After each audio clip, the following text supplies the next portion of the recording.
It's hard to believe, but this Saturday marks 25 years since 18 innocent lives were suddenly and tragically taken in the Thredbo landslide disaster. There would only be one survivor, a ski instructor named Stuart Diver, whose rescue defied all the odds.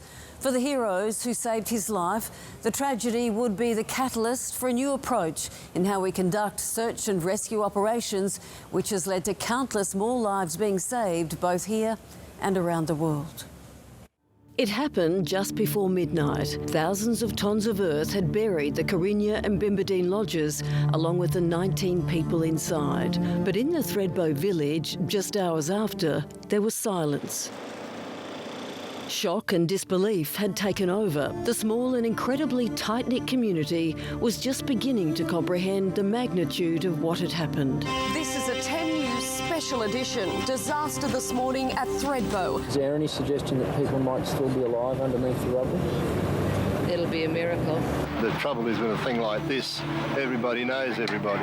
I had been staying in Thredbo with friends. Reporter Sandra Sully is in Thredbo at the disaster site. Reporting on a disaster from the same place that morning was shockingly surreal. The staff are anxiously waiting around the perimeter of the accident scene, trying to find out what's happened. From where we were standing, it was clear the rescue operation would be fraught with its own dangers. Basically a scar on the environment. When you look up on the side of the valley there, it was just a shock to the system. New South Wales Fire and Rescue officers Daryl Dunbar and Greg Houston were deployed from Sydney to help. Recently completed an urban search and rescue course down in Melbourne. Never thought in my wildest dreams would I be able to use those skills. The site was chaos. Ongoing landslips, there was materials, hazardous materials, asbestos, cold, freezing weather. And soon after came the bodies. Hope was fading.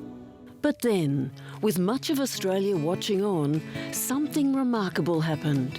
On this occasion, a miracle has occurred and signs of life were detected. It was 27-year-old ski instructor Stuart Diver, trapped just 2 metres below the surface, but under 3 slabs of concrete. He was technically entombed in mud and concrete. He'd been lying in cold, wet mud for days with water running over him. It's an amazing story that he survived. It's something I'll never forget.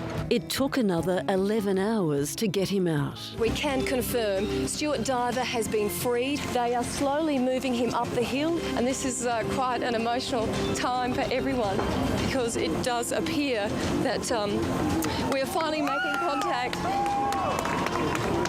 And as you can hear, rounds of applause. I'd just like to thank everyone who was involved in my rescue. I think behind me there's 1,000 heroes. Everybody's done a really good job. I'm proud to work with these people. Sadly, Stuart Diver would be the only survivor. 18 others, including his wife Sally, perished. We pray in shock at events beyond our control. Shock that with all our knowledge and skill, we are still susceptible to disaster. For the fire and rescue crews involved, the tragedy marked a turning point. It really showed that we had a lot of learnings to do, but we absolutely took that on board. So much so that in the years that followed, they've become world leaders in urban search and rescue. Their specialist skills have led to Australian crews being deployed to help save lives after the Christchurch earthquake, Fukushima tsunami, and dozens more natural disasters. Look, it's a real feather in our cap and a feather in the cap to those who came before us and had the vision to say this is what we need to do. The Thredbo landslide shocked the nation and remains one of our deadliest disasters. But 25 years on, this is also one of its legacies, and a reminder that in the worst of times, we so often see the best of humanity. You're drawn into your role, you just do what needs to be done. It's hard to believe 25 years ago. Incredible. But still, sure is.